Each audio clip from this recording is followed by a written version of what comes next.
Assalamualaikum warahmatullahi wabarakatuh. Innal hamdalillah nahmaduhu wa nasta'inuhu wa nastaghfiruh wa natubu ilaihi wa na'udzu billahi min syururi anfusina wa min sayyiati a'malina. May yahdihillahu fala mudhillalah wa may yudlilhu fala hadiyalah. Asyhadu an la ilaha illallah wahdahu la syarika lahu ta'dhiman li sya'nihi wa asyhadu anna nabiyyana Muhammadan abduhu wa rasuluhu ad-da'i ila ridwanihi. Fassalawatullahi wa salamuhu alaihi wa ala alihi wa sahbihi wa man ittaba'ahum bi ihsan ila yaumiddin wa sallama tasliman mazida. Nas'alullaha azza wa jalla an yuwaffiqana lima yuhibbu wa yardah wa an yu'inana ala ta'atihi wa ijtinabi nawahihi wa an yujannibana al-fitan ma dhahara minha wa ma batan wa an yaj'alana Allahu mimman yastami'una al-qawla wa yattabi'una ahsanah wa an yu'allimana ma yanfa'una wa yazidana ilma. Allahumma ya mu'allima Ibrahim 'allimna, Allahumma ya mufahhima Sulaiman fahimna, Allahumma faqihna fid din wa 'allimna ta'wil. Allahumma inna nas'aluka ilman nafi'a wa rizqan tayyiba wa amalan mutaqabbala. Allahumma inna na'udzubika minal ajzi wal kasali wal jubni wal bukhli wal harami wa adzabil qabr.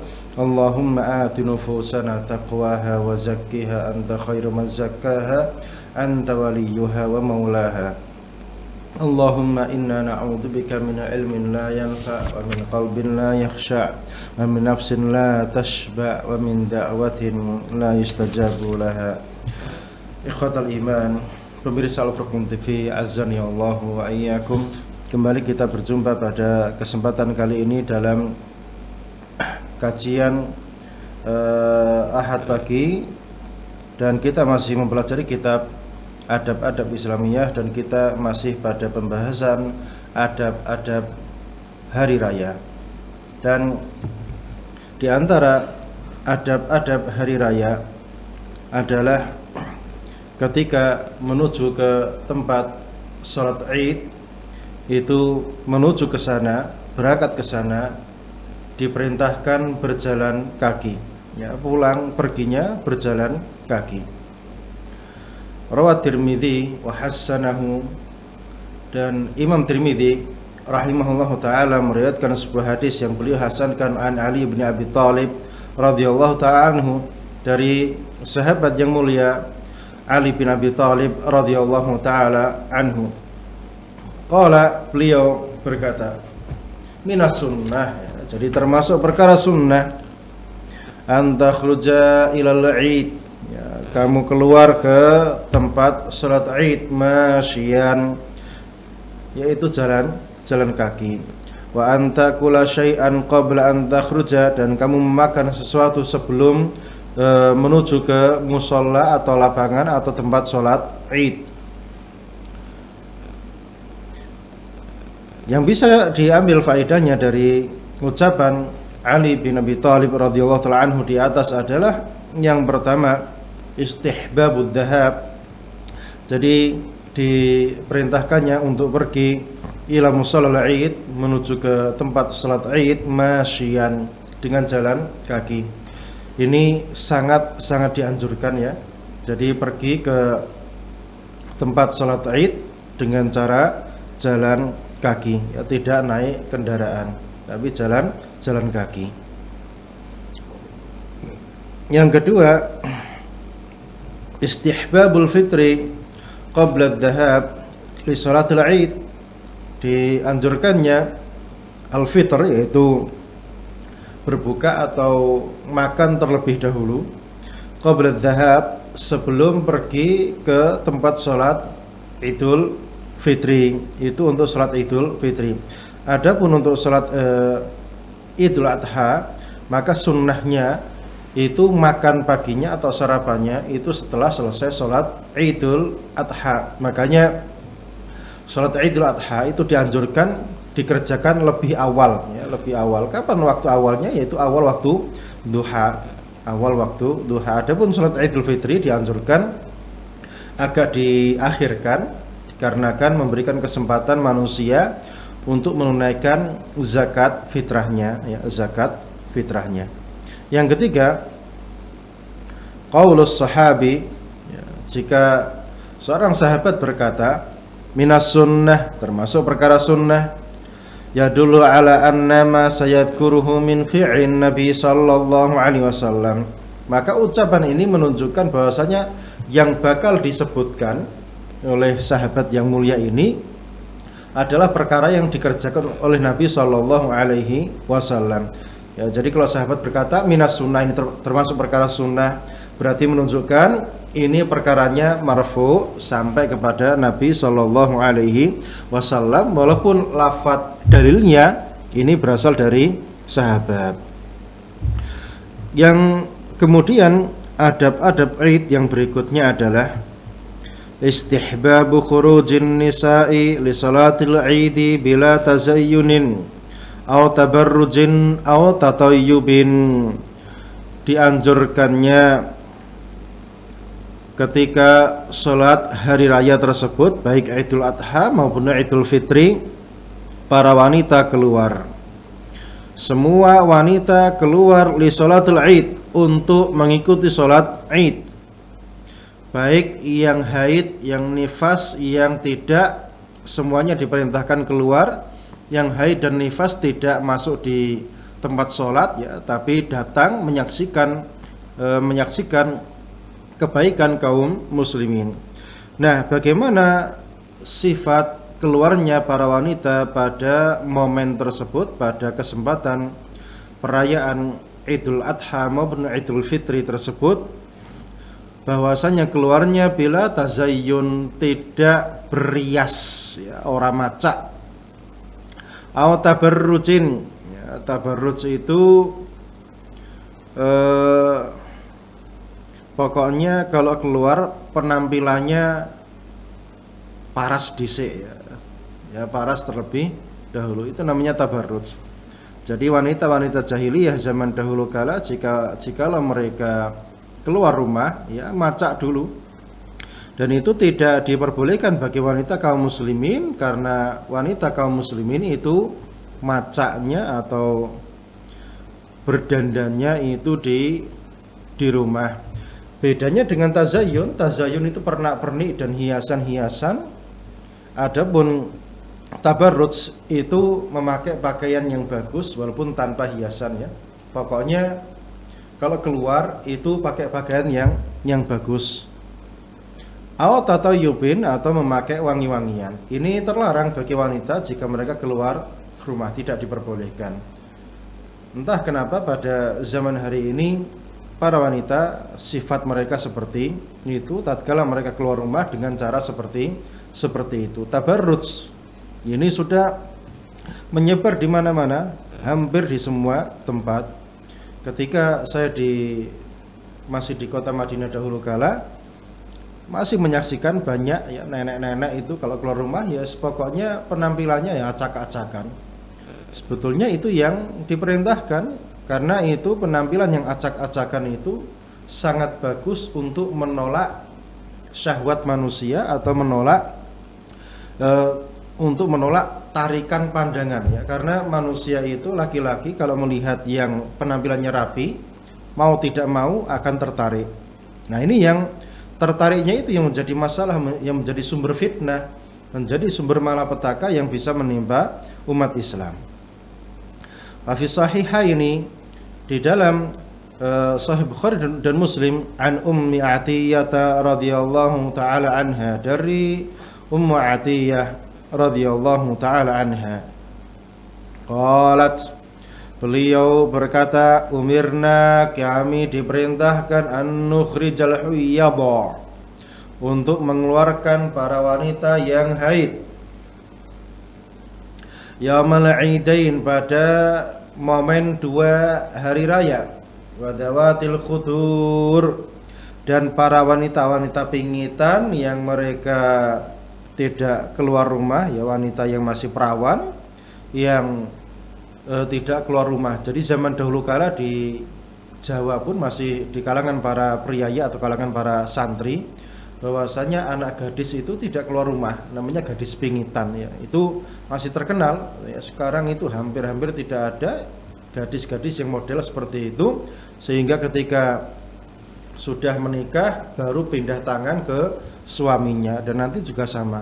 Itu kehidupan zaman dahulu kala seperti itu. Entah sejak kapan perubahan itu terjadi dengan dahsyat seperti itu. Tentunya itu semuanya tidak lepas dari pengaruh media sosial atau televisi, dan intinya adanya perluasan jangkauan budaya, ya, budaya luar yang masuk ke negeri kita itu sangat besar pengaruhnya terhadap tata cara gaya kehidupan para wanita muslimah.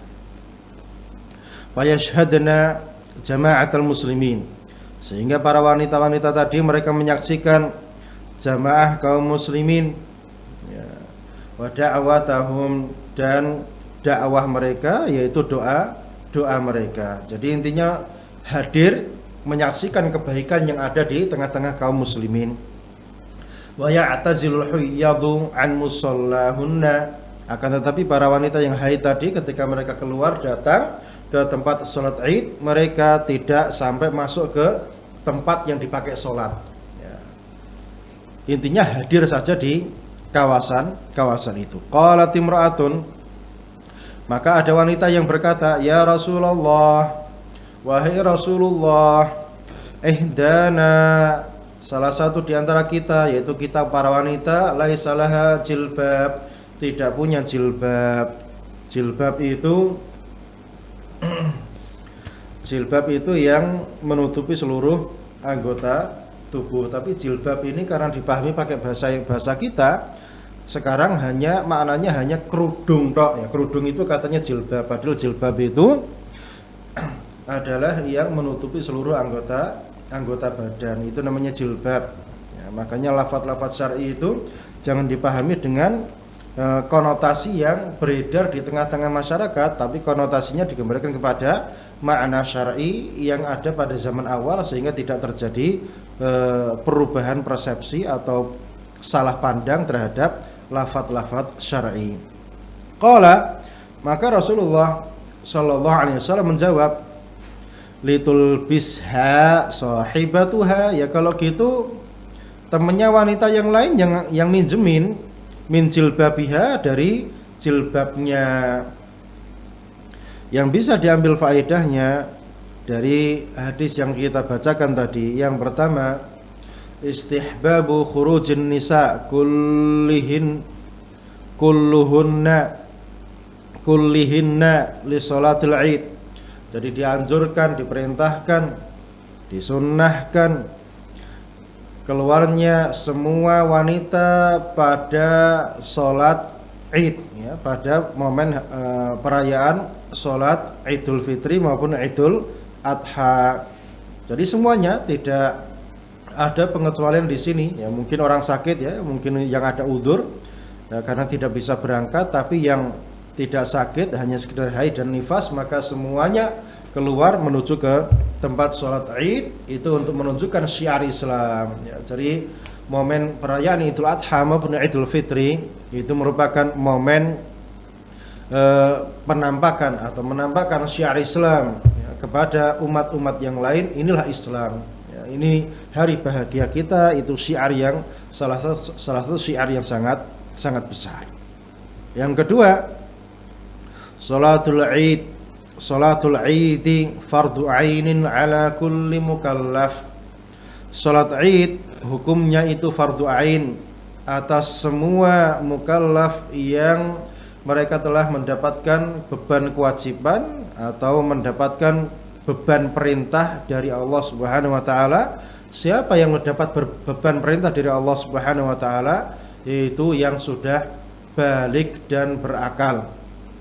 Maka yang sudah balik dan berakal, maka mereka itu mukallaf, dapat beban syar'i, beban syariat, beban menegakkan, beban melaksanakan perintah-perintah Allah dan larangan-larangannya, tidak boleh ditinggalkan. Nah, ini salat Id hukumnya fardu ain atas setiap yang sudah balik dan berakal. Tidak ada pengecualian. Kenapa demikian? Dikarenakan salat Id ini Rasulullah memerintahkan, umirna, kami diperintahkan Siapa yang diperintahkan? Sampai wanita-wanita yang haid, wanita gadis-gadis pingitan diperintahkan keluar, menunjukkan perintah ini hukum asalnya wajib. Dan yang diperintahkan bahkan sampai wanita yang haid. Ya, ini menunjukkan bukan perkara yang remeh. Makanya yang mengambil pendapat fardu ain ini sangat wajib, sangat kuat ya, sudut pandang dan istinbat dan istidlal mereka. Dikarenakan kalau sampai orang haid saja disuruh keluar, berarti menunjukkan ini perkaranya sangat penting sekali. Ya, sehingga hukumnya adalah fardu ain. Yang ketiga, al-hathu ala takfiri salatil id. Diperintahkan atau dianjurkan untuk memperbanyak jumlah yang datang ke salat id. Ya, karena banyaknya jumlah itu juga fungsinya untuk menampakkan syiar agama Islam. Inilah agama Islam, jumlahnya sangat banyak sekali. Yang keempat, istihbabu, disunnahkannya iqamati salatil aidi fi musalla. Jadi diperintahkan, dianjurkan, disunnahkan untuk mendirikan, mengadakan salat id, ya, salat hari raya di musola. Musola itu maknanya apa? Yaitu tempat yang tidak dipakai salat rawatib. Jadi tempat salat itu ada 3 ya, ada musola, ada masjid, ada jami. Bedanya apa? Masjid itu bangunan yang dipakai atau kawasan ya, batasan tertentu gini, ada batasannya, entah bangunannya lengkap ada atapnya atau tidak, yang penting dia sudah berbentuk kayak gini ya, ada batasannya, kemudian dipakai sholat rawatib 5 waktu dan ada imam, ada muadzinnya, maka itu masjid. Adapun jami, maka perbedaannya dengan masjid adalah di jumatannya. Masjid tidak dipakai jumatan, adapun jami ini masjid plus jumatan ya, dipakai jumatan. Cuma di tempat kita ini entah kenapa yang masjid dinamakan musola, yang jami dikatakan sebagai masjid. Ini tersebar di mana-mana ya, tersebar di mana-mana, padahal itu adalah konotasi yang keliru, istilah yang keliru. Karena masjid adalah tempat yang dipakai sholat berjamaah atau 5 waktu, dan dia tidak dipakai sholat Jumat. Adapun musola ini tidak dipakai sholat 5 waktu, dia hanya kadangkala saja dipakai untuk sholat. Ya, seperti tempat di perkantoran yang dikhususkan untuk sholat, itu namanya musola juga. Atau misalnya di bandara disediakan tempat untuk sholat, yaitu juga namanya musola. Atau misalnya tanah lapang yang di luar kampung yang dipakai sholat id, ya, itu juga namanya musola. Artinya dia tidak dipakai untuk rawatib 5 waktu ya. Nah, ini tatkala masjid dikatakan sebagai musola, itu nanti akan terjadi kekeliruan di dalam penerapan hukum-hukum syar'inya ya. Misalnya di masjid itu nggak boleh jualan, tidak boleh teriak-teriak ya. Nanti kalau dinamakan musola ya, nanti musola itu boleh dipakai jualan, nggak ada masalah. Nah, ini kan kalau terjadi salah penamaan, nanti kan akan terjadi salah penerapan hukum syar'inya juga. Makanya ini juga perkara yang penting untuk diperhatikan oleh kaum muslimin dimanapun berada. Dan masjid sudah bisa dipakai iktikaf, dan nanti kalau masuk juga pakai tahiyatul masjid. Sedangkan musola tidak. Nah, makanya yang sekarang bangunan itu dinamakan sebagai musola, segera saja diganti dengan nama masjid ya, karena dia hukum-hukumnya adalah hukum masjid, bukan hukum musola. Nah, untuk musola id atau musola hari raya Idul Fitri maupun Idul Adha, ini disunnahkan musola yang ada di luar kampung. Musola itu tanah lapang yang dipakai sholat hari raya dan dia diusahakan ada di luar kampung. Namun sekarang nampaknya itu agak susah mendapati musola yang ada di luar kampung. Itu hukum asalnya. Jadi keluar kampung kemudian sholat di sana. Kemudian faedah berikutnya yang bisa kita ambil dari hadis tadi adalah masyru'iyatul i'arah, disunnahkannya, diperintahkannya untuk meminjami saudara kaum muslimin, ya, meminjami saudara kaum muslimin yang tidak memiliki barang tersebut, ya seperti tadi ada wanita yang tidak punya jilbab, ya. Jilbab itu pakaian besar untuk keluar ke mushola Id. Bagaimana? Akhirnya Nabi berkata apa? Alaihi salatu wassalam, itul bisha sahibatuha. Ya kalau gitu temannya yang minjemin. Ini perintahnya Nabi sallallahu alaihi wasallam. Jadi minjemin teman yang butuh itu berpahala karena ini perintahnya Nabi sallallahu alaihi wasallam. Dan jilbab itu adalah pakaian besar, ya, pakaian besar, tidak sekedar hanya kerudung saja. Kemudian ada berikutnya yang terkait dengan momen hari raya adalah at-takbiru ayyamal Id, ya, jadi bertakbir pada hari-hari Idul Fitri maupun Idul Adha. Qala ta'ala an Idul Fitri, Allah Ta'ala berfirman tentang Idul Fitri, Syahrul Ramadan alladzi unzila fihi al-Qur'anu hudan linnas. Itulah bulan Ramadan yang diturunkan di dalamnya Al-Qur'an hudan linnas, sebagai petunjuk bagi manusia, wabayyinatim minal huda wal furqan, dan sebagai keterangan yang jelas antara huda itu irsyad atau petunjuk, wal furqan itu pembeda antara yang hak dengan yang batil. Jadi Al-Quran itu keterangannya jelas, sangat jelas, dan dia pembeda antara hak dengan yang batil. Makanya kalau ada orang Islam, dia tidak bisa menfilter antara aliran sesat dengan aliran yang hak, maka dia itu kelihatan tidak membuka Al-Quran, tidak mempelajarinya. Orang mempelajari Al-Quran itu dia akan paham isinya dan bagaimana cara penerapannya, sehingga bisa membedakan mana aliran yang hak dan aliran yang batil. Aman syahida minkumus syahra, maka siapa yang mendapati bulan Ramadan tersebut, mendapatinya kapan? Setelah dapat kabar tentang ru'yatul hilal, fal yasumhu, maka hendaknya dia berpuasa Ramadan, yaitu rukun Islam yang keempat.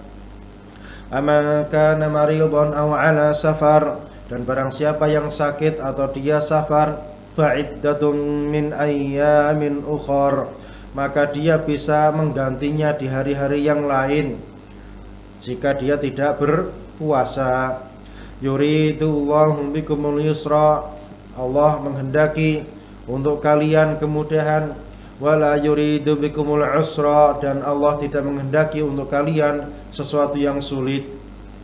Walitukmilul iddah, dan supaya kalian semuanya melengkapi bilangan apa? Yaitu bilangan puasa Ramadan selama 1 bulan. Jika sudah selesai, walitukabbirullah, maka bertakbirlah kalian kepada Allah Subhanahu wa taala ala ma hadakum, atas petunjuk hidayah yang telah diberikan kepada kalian, wala'allakum tashkurun, dan supaya kalian menjadi hamba yang bersyukur. Wa qala ta'ala, dan Allah Ta'ala berfirman an Idul Adha, tentang momen Idul Adha, wadkurullah, dan berzikirlah, sebutlah nama Allah dengan berbagai macam bentuk ibadahnya. Di antaranya salah satunya adalah takbir tadi. Fi ayyamin ma'dudat, pada hari-hari yang terbatas, yaitu hari tasyrik, 3 hari setelah hari raya Idul Adha. Wa rawa Ibnu Abi Syaibah, dan Ibnu Abi Syaibah meriwayatkan sebuah hadis bisanadin sahih, dengan sanad yang sahih, Ani Zuhri, dari Imam Az-Zuhri Muhammad bin Syihab Az-Zuhri, anna Rasulullah sallallahu alaihi wasallam, bahwasanya Rasulullah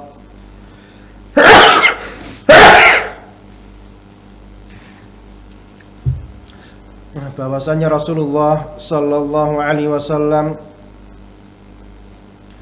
kana yakhruju yaumal fitri, beliau keluar pada hari raya Idul Fitri, fayukabbir, maka beliau bertakbir, hatta ya'tiyal musalla, sampai beliau sampai di tempat sholat. Berarti beliau keluar dari rumah sampai ke tempat sholat Id, beliau takbir terus, diulang-ulang. Wa hatta yaqdiyas shalah, dan sampai beliau selesai menunaikan sholat Id. Fa idza qadas sholata qata'at takbir, maka jika sholatnya sudah selesai, maka beliau berhenti bertakbir.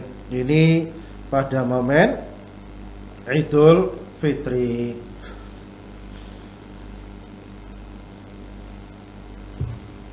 Warawad Daruqutni, dan Imam Daruqutni meriwayatkan sebuah hadis, wa sahhahahu Al-Albani, dan hadisnya disahihkan oleh Imam Albani.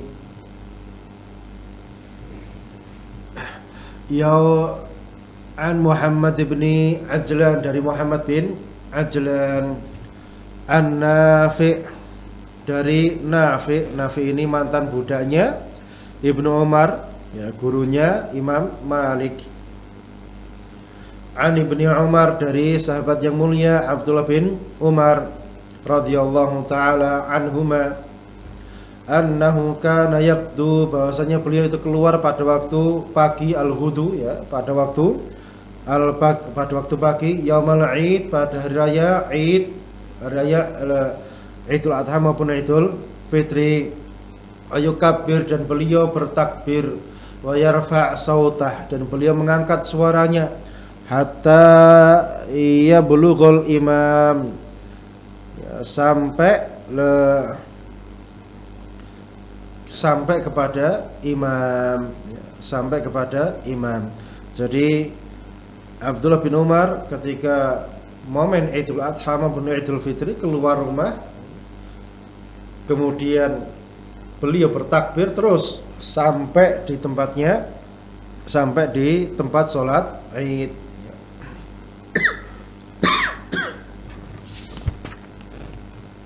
Yang bisa kita ambil faedahnya, ya, dari hadis yang kita bacakan tadi dan ayat-ayat tadi yang kita bacakan. Yang pertama, fadlu syahri ramadhana wa fadlu Al-Quran, keutamaan bulan Ramadan dan keutamaan Al-Quran. Keutamaan Ramadan, ini bulan yang mulia, yang dimana Allah mengkhususkan bulan ini untuk dilaksanakannya rukun Islam yang keempat, yaitu berpuasa. Jadi puasa yang wajib, yang merupakan rukun Islam, ini Allah wajibkan pada bulan Ramadan, tidak pada bulan-bulan yang lain. Sehingga pilihan Allah Subhanahu wa ta'ala pada bulan ini menunjukkan kemuliaan bulan Ramadan. Jadi bulan Ramadan ini bulan yang semua merasakan kemuliaan bulan ini. Orang-orang yang beriman merasakan hal tersebut. Adapun orang-orang yang tidak beriman, tidak mau berpuasa, maka mereka tidak mendapatkan kenikmatan bulan ini. Dan keutamaan Al-Quran, ya, jadi Al-Quran itu Allah turunkan pada bulan Ramadan, terutama pada malam Lailatul Qadar. Itu waktu turunnya Al-Quran. Turun dari mana? Turun dari sisi Allah Subhanahu wa ta'ala di langit yang tertinggi, ke Baitul Izzah, ke langit dunia. Kemudian nanti dari langit dunia kepada Rasulullah sallallahu alaihi wasallam nazala munajjama, maka dia turun dengan cara munajjam atau beransur-ansur, ya, tidak sekaligus. Itu prosesi turunnya Al-Qur'an dari Allah Subhanahu wa taala kepada baginda Rasulullah sallallahu alaihi wasallam. Dan Al-Qur'an adalah kalamullah, bukan makhluk. Yang mengatakan Al-Qur'an kalamullah, yang mengatakan Al-Qur'an adalah makhluk, maka dia adalah pengikut Jahmiyah. Dan para ulama sepakat, yang mengatakan Al-Qur'an adalah makhluk maka dia kafir. Yang kedua, wajibnya puasa Ramadan bagi mukallafin, bagi yang sudah balik dan berakal, siapapun, mau muslim maupun kafir, semuanya wajib. Adapun orang kafir, mereka jika berpuasa maka puasanya tertolak sampai dia mengucapkan 2 kalimat syahadat. Wajibnya wajib taklif, wajibnya karena mereka sebagai mukallaf. Dan jikalau mereka berpuasa maka puasanya tidak sah. Yang ketiga, adanya keringanan bagi orang yang sakit, yang dikhawatirkan jika dia berpuasa maka akan tertunda kesembuhannya, atau dikhawatirkan dia bisa tambah parah sakitnya. Dan ada pula keringanan untuk musafir yang dia safarnya itu safar qasar, ya. Jadi as-safar itu ada yang safar qasar, ada yang tidak safar qasar. Safar qasar ini jarak tempuhnya sekitar 80 kilo lebih, itu jarak safar. Jika kurang dari itu, jika dikatakan safar, maka safarnya tidak membolehkan qasar. Ini pendapat, ya, Allah alam bisawab, ya. Sekarang banyak berpendapat tentang masalah qasar, ya, safar ini. Yang penting urf, ya, atau adat masyarakat setempat mengatakan itu qasar, maka dia sudah mengatakan dia safar, maka dia sudah bisa di qasar untuk sholatnya, sehingga boleh untuk tidak berpuasa. Yang keempat, wujub al-qadha ala man aftar li'udhrin, wajibnya untuk menqadha, menggantinya pada hari yang lain bagi yang dia tidak berpuasa, ya, seperti orang yang safar, dia sehat, dia boleh untuk tidak berpuasa dan dia wajib menggantinya pada hari-hari yang lain. Namun jika dia mampu mengerjakan ibadah puasa, maka diperintahkan untuk mengerjakan ibadah puasa pada kesempatan tersebut, karena fadilah bulan Ramadan dan seterusnya.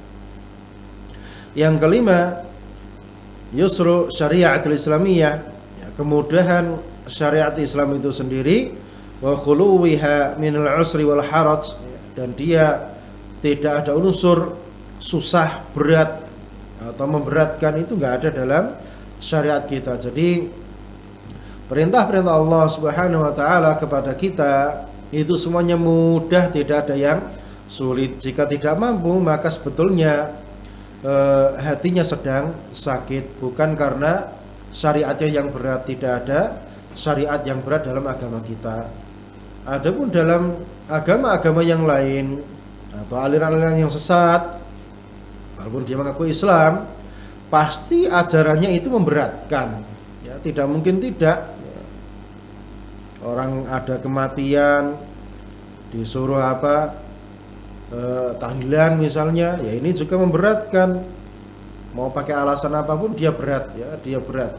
Orang susah malah disuruh susah, bukan malah dibantu, di takziah dibawakan uang segepok atau yang lain sebagainya, malah disuruh tahlilan.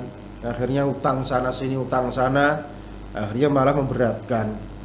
Makanya lingkungan bid'ah itu rata-rata manusianya, ya, mereka ketinggalan atau agak keterbelakangan, dikarenakan mereka mengalami beban hidup yang sangat berat oleh lingkungan yang mereka hadapi. Alhamdulillah, orang yang berada di lingkup sunnah, walaupun mereka itu miskin, mereka tidak susah hidupnya karena tidak banyak beban kehidupannya, sebagaimana mereka ahlu bid'ah yang banyak sekali beban kehidupan mereka, sehingga mereka kadang juga stres, ya, banyak beban pikiran dan yang lain sebagainya. Yang keenam, masyru'iyatut takbir Lailatul Id wa yaumuh. Dianjurkannya untuk takbir, ya, Allahu Akbar, la ilaha illallah, Allahu Akbar, walillahil hamd. Ini pada malam hari raya dan pada momen hari raya tersebut. Dan kalau Idul Fitri maka selesai takbirnya sampai sholat. Adapun Idul Adha ini yang paling panjang, ya, takbirnya paling panjang dari tanggal 1 semenjak melihat hilal sampai tanggal 13 Dzulhijjah, 14 hari, 14 hari momen bertakbir. Wa hadza takbir, dan takbir ini juz'un, merupakan salah satu bagian li syukri ni'matil hidayati ilal Islam, untuk mensyukuri nikmat hidayah karena sudah dapat Islam. Kita jadi orang Islam ini kita bersyukur, ya, karena hidayah ini adalah sesuatu yang mahal. Kenapa dikatakan mahal? Dikarenakan manusia itu ada pada suatu jaringan. Jika dia ada di atas agama kekafiran, maka dia ada di jaringan kekafiran ini. Namanya orang di dalam jaringan itu tidak semudah itu untuk keluar dari jaringannya. Misal ya, sekarang ini kita orang Indonesia ya, kita pengen pindah negara, gampang atau tidak? Jawabannya susah. Jangankan pindah negara, pindah kampung saja tidak mudah. Barang sudah banyak, ekonomi sudah mapan, kemudian disuruh pindah ke kampung yang lain misalnya, atau ke kabupaten yang lain misalnya. Intinya tidak semudah itu. Jadi intinya manusia itu ada pada suatu jaringan. Yang ada di jaringan bid'ah ya jaringan bid'ah, yang ada di jaringan radikal ya di jaringan radikal, yang ada di jaringan kekafiran ya di jaringan kekafiran, yang ada di jaringan ahlu kitab ya di jaringan ahlu kitab. Tidak semudah itu keluar dari jaringan tersebut.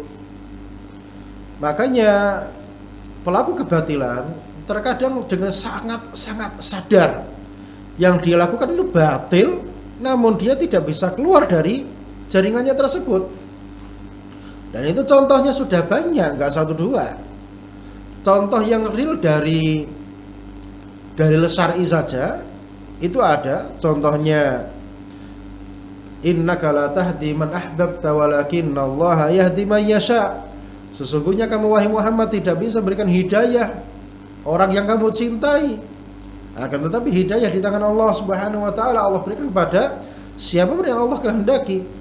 Ini turun terkait dengan pamannya Abu Thalib yang meninggal dalam kondisi kekafiran. Abu Thalib sadar keponakannya ini yang dia cintai, yang dia rawat sejak kecil, alal haq, di atas kebenaran. Bahkan berpesan kepada Ali bin Abi Thalib untuk masuk Islam karena tahu agama Muhammad agama yang hak. Namun dia mati dalam kondisi kafir karena jaringan nenek moyang. Bahkan Al-Walid bin Mughirah ngakui bapaknya Khalid bin Walid ya, Walid bin Mughirah yang mati dalam kondisi kafir. Innaha halawah wa innaha talawah. Begitu nikmatnya lantunan Al-Quran ini. Jadi orang-orang dedengkot kafir Quraisy itu paham Al-Quran itu hak, tapi mereka tidak bisa masuk Islam. Lihat, jadi manusia itu kalau sudah ada di dalam hak, di atas kebenaran, maka dia wajib bersyukur kepada Allah Subhanahu wa taala. Karena ini sebuah kenikmatan ada di jaringan orang-orang yang baik, dia ada di dalam jaringan agama Islam. Heraklius misalnya, Kaisar Romawi, penguasa Romawi di zamannya, dapat mendapati Abu Sufyan yang sedang berdagang ke Syam, maka dibawa masuk ke istana dan ditanya tentang Nabi Muhammad SAW. Benar seperti itu?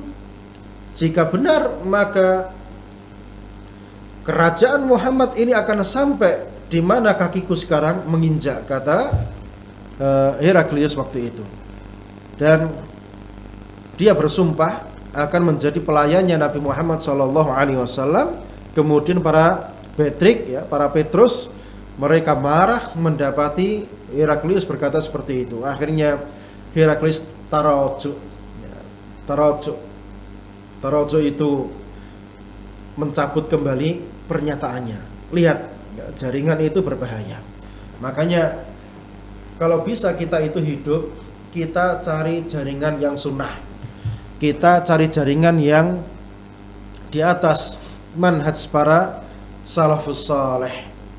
Kita cari jaringan yang bisa meningkatkan amal kita, iman kita. Jangan pedulikan masalah kehidupan duniawi. Kehidupan duniawi ini yang penting kita hidup, bisa makan, bisa minum, bisa mencukupi kebutuhan keluarga, sudah.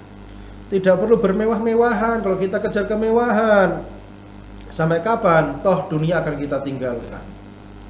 Yang penting kita hidup di jaringan yang di atas sunnah. Manusianya paham dengan perintah-perintah Allah dan perintah-perintah Rasulnya. Mengamalkannya, ini sebuah kenikmatan, sebuah lingkungan yang sangat-sangat nikmat. Apalah dunia ini? Uang, rumah yang mewah, mobil yang mewah, dan yang sebagainya. Kita ada keinginan, terus terang. Namanya manusia, tabiatnya, hati kecilnya ada keinginan itu. Semuanya ada keinginan seperti itu. Tapi kalau kita ngaji, kita dekat dengan Allah Subhanahu wa taala, kita akan segera ingat ini semuanya akan kita tinggalkan. Jadi kita tidak memungkiri kita ini ada niatan, ada ambisi duniawi. Semua manusia ada ambisi tersebut.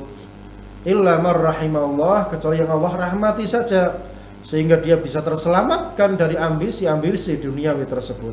Dan semoga Allah Subhanahu wa taala menyelamatkan kita dari ambisi-ambisi duniawi tersebut. Jadi intinya kita wajib bersyukur kepada Allah Subhanahu wa taala atas nikmat Islam yang telah kita dapatkan kita gapai ini. Terus kita tingkatkan kualitas Islam kita. Kita pelajari agama Islam ini dengan sebaik-baiknya sebagaimana yang terjadi pada para salafus saleh, yaitu para sahabat radhiyallahu taala anhum. Kita mencontoh mereka, karena mereka lah sebaik-baik generasi, sebaik-baik manusia. Kuntum khaira ummah ukhrijat linnas, kalianlah sebaik-baik manusia yang telah Allah keluarkan, yang telah dikeluarkan untuk para manusia. Jadi intinya kembali lagi, manusia itu ada pada jaringannya masing-masing. Yang merasa ada pada jaringan yang masih belum lurus, masih belum nyunah, segera berazam dan tinggalkan jaringan tersebut, pindah kepada jaringan sunnah. Itu sangat-sangat bermanfaat, karena kita ingin mati dalam kondisi husnul khotimah. Jangan sampai kita mati dalam kondisi yang tidak baik. Dan bagaimana kebaikan didapatkan? Dengan cara jaringannya jaringan yang di atas sunnah. Kemudian di antara adab Id, masih ada faedah lagi di antara faedah-faedah dari ayat tadi. Yang ketujuh, at-ta'at hiya syukru. Definisi syukur itu apa? Definisi bersyukur itu adalah mentaati Allah Subhanahu wa ta'ala. Faman lam yastati' faman lam yuti'illaha wa rasulah lam yakun syakira. Maka siapa yang tidak mentaati Allah dan Rasulnya, maka dia belum menjadi orang yang bersyukur. Fayu'addu minasyakirin, sehingga dia tidak bisa digolongkan sebagai orang-orang yang bersyukur. Nah, syukuran di adat kita konotasinya itu adalah andum panganan, ya, bagi-bagi makanan. Padahal bersyukur itu adalah Kita mentaati Allah dan mentaati Rasulnya. Dan orang tidak akan mampu mentaati Allah dan mentaati Rasulnya kalau dia tidak ngaji, tidak mempelajari agama Islam, ya, hanya penampilannya saja yang sunnah, ya, jenggotnya panjang, celananya cingkrang, bercadar, tapi gak mau ngaji, ya ini lama-kelamaan akan tersesat. Oh, ngaji itu sebagai zikir. Wa dzakir fa inna dzikra tanfa'ul mu'minin. Berzikirlah kalian karena zikir itu bermanfaat untuk orang-orang yang beriman. Ya, kalau gak mau ngaji maka bagaimana mau mendapatkan manfaat? Maka hanya memberikan mafsadat saja, kerusakan. Makanya lihat orang-orang yang gak mau ngaji itu, mereka memegang dakwah, mereka yang merusak dakwah ini, merusak agama Islam ini. Gak mau ngaji, kemudian pengennya pegang dakwah. Makanya para asatidzah itu mereka gak bisa kalau gak ngaji, mesti ngajar terus, ngaji terus. Ya karena dari situ orang itu berkembang, orang itu paham agamanya, orang itu paham bagaimana cara beramal, orang itu timbul iman untuk bisa taat kepada Allah Subhanahu wa taala. Maka kesibukan orang yang berilmu adalah mengajar, belajar dan mengajar. Ustadz ngajar terus, kapan cari rezekinya? Ya buktinya para salaf kita, sahabat Rasulullah SAW, mereka ngaji terus tapi mereka bisa hidup. Dah itu aja dalilnya. Gak perlu dibantah dengan bantahan yang aneh-aneh. Apalagi orang-orang yang kedonyan, orang-orang yang duniawi, ini gak perlu dibantah, biarkan. Ya karena membantah orang yang ambisinya duniawi ini susah.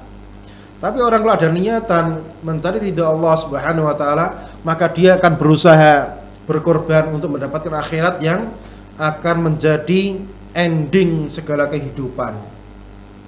Jadi orang zaman dahulu bisa beribadah, bisa belajar terus, tiap hari belajar, tiap hari ngaji, bisa mereka. Terus kapan, ada yang bertanya, terus kapan kita cari dunianya? Ya itu urusan Anda. Anda pengen selamat ngaji, nggak pengen selamat ya urusan Anda. Intinya sudah ada contohnya dari para pendahulu kita. Kalau begitu ya pelajari bagaimana para pendahulu itu mereka hidup, bertahan hidup dengan kondisi seperti itu. Mereka ngaji tiap hari bersama baginda Rasulullah SAW. Mereka berjihad bersama Rasulullah SAW. Umar bin Khattab radhiyallahu anhu dengan tetangganya ya, janjian, hari ini saya ngaji, kamu yang kerja. Besok saya yang kerja, kamu yang ngaji. Nanti kalau pulang ngaji, tolong saya diajari apa yang disampaikan oleh baginda Rasulullah SAW. Berarti para sahabat tiap hari ngaji. Itu contohnya seperti itu. Lah kok sekarang ada orang diajak ngaji, Ustadz, kita ngaji 1 pekan sekali ini kita bosen. Ya ini minta ditotok ya, seperti orang seperti ini. Masa ngaji 1 pekan sekali katanya bosen, lama-lama bosen. Dapat ilmu dari mana Anda seperti itu? Itu berarti imannya yang bermasalah. Itu baru 1 pekan sekali. Padahal ngaji itu kalau bisa setiap hari ngaji, ya liburnya hari Jumat itu cukup. Ya, tapi ngajinya tiap hari. Itu yang terjadi pada zaman salaf. Salaf kita seperti itu ngajinya. Tidak sebulan sekali atau pekan pertama, pekan kedua dan seterusnya, tidak. Ya, ngajinya rutin bersama seorang syekh. Ya, itu sifat ngaji para salaf.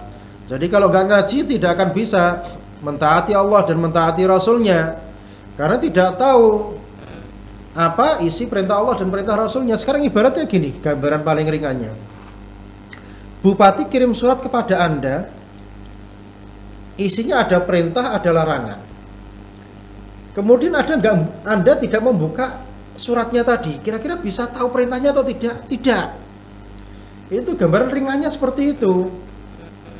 Jadi kalau kita pengen tahu apa perintah Allah dan perintah Rasulnya, ya buka perintahnya Allah itu apa saja, kita pelajari. Kita pelajari satu persatu. Oh ternyata perintahnya ini, oh larangannya ini dan seterusnya. Kalau nggak gitu ya kita nggak tahu. Makanya itu dengan ngaji kita bisa tahu perintah Allah dan perintah Rasul. Nah, kalau kita sudah tahu perintah Allah dan perintah Rasulnya, kita laksanakan, itulah hakikatnya syukur. Bukan andum panganan syukur itu, ya, bukan hamin-hamin ya, bagi-bagi berkat, bagi-bagi ambeng, bukan.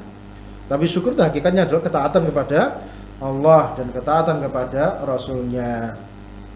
Yang ke-8, dianjurkannya takbir pada hari raya Idul Fitri sampai imam itu sholat, dan hari-hari tasyrik yang 3, 11, 12 dan 13.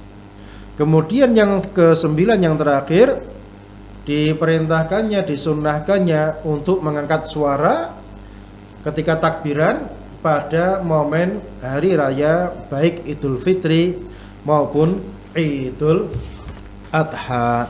Sampai di sini kajian kita, insya Allah kita akan lanjutkan pada kesempatan berikutnya terkait dengan adab-adab momen hari raya. Demikian kurang lebihnya. Barakallahu fikum wa sallallahu ala nabiyyina Muhammadin wa ala alihi wa sahbihi wasallam. Assalamualaikum warahmatullahi wabarakatuh.